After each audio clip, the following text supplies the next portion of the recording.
Movie artist association ఏర్పాటు చేసుకున్నటువంటి వెంకటరమణ గారు కూడా ఆయన ఒక్క రూపాయి ఖర్చు పెట్టకుండా, ఒక్క రూపాయి ఎవరి దగ్గర తీసుకోకుండా ఇక్కడ టాలెంట్ ను ప్రోత్సహించాలనేటువంటి ఉద్దేశంతో హైదరాబాద్ కూడా వెళ్లకుండా ఇక్కడే సినిమాలు నిర్మించడం అనేది చాలా గొప్ప విషయంగా నేను భావిస్తాను.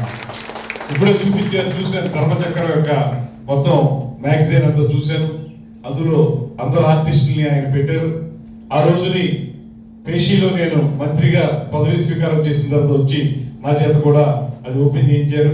వారికి ధన్యవాదాలు తెలియజేస్తూ, ఏదైనప్పటికీ కూడా ఒక పక్కన మీ అందరి యొక్క ప్రతిభా పాఠవాలు ఏ రకంగా ఉన్నప్పటికీ మిమ్మల్ని ఆదుకుని మీకు అవకాశాలు కల్పించే విషయంలో కానీ, మీ యొక్క సమస్యలను పరిష్కరించే విషయంలో కానీ ప్రభుత్వాలు కూడా ఖచ్చితంగా మీకు సహకరించాల్సిన అవసరం ఉందనేటువంటి మాటను కూడా ఈ సందర్భంగా నేను మనం చేస్తూ, సినిమా షూటింగ్లు అనేవి, సినిమా కళాకారులకి అవకాశాలు ఇవ్వడం అనేది అది నిర్మాతలు దర్శకులు చేసే పని అయినప్పటికీ కూడా త్వరలోనే మేము నిర్మాతల మండలితో ఒక సమావేశాన్ని ఏర్పాటు చేయదలుచుకున్నాం.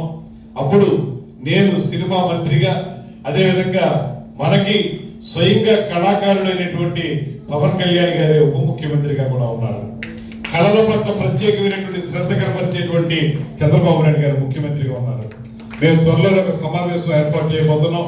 అందులో ఉన్నటువంటి ఎజెండాలో స్థానిక టాలెంట్ ను ఉపయోగించుకోండి అనేటువంటి మాటను కూడా నేను స్పష్టంగా చెప్పడం జరుగుతుంది అనేటువంటి మాటను కూడా ఈ సందర్భంగా మనం చేస్తున్నాను.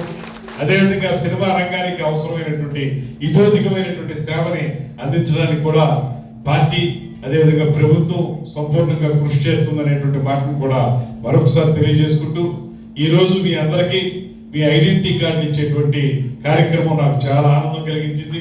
మిమ్మల్ని అందరినీ రాబోయే రోజుల్లో మంచి ఆర్టిస్టులుగా, పేరున్న ఆర్టిస్టులుగా, కేవలం పేరు మంచి అనే దానికంటే కూడా నాకు డబ్బులు సంపాదించే ఆర్టిస్టులుగా, ఎందుకంటే కళాకారులు అనేప్పటికీ కీర్తిశేషుల నాటకంలో మురారి పాత్ర చెప్పినట్లుగా ఏమవుతుందంటే చివరికి ఆ చప్పట్లే మిగులుతాయి తప్పితే మరి వేరే ఏది వినగలిగినటువంటి పరిస్థితి ఉండకూడదు.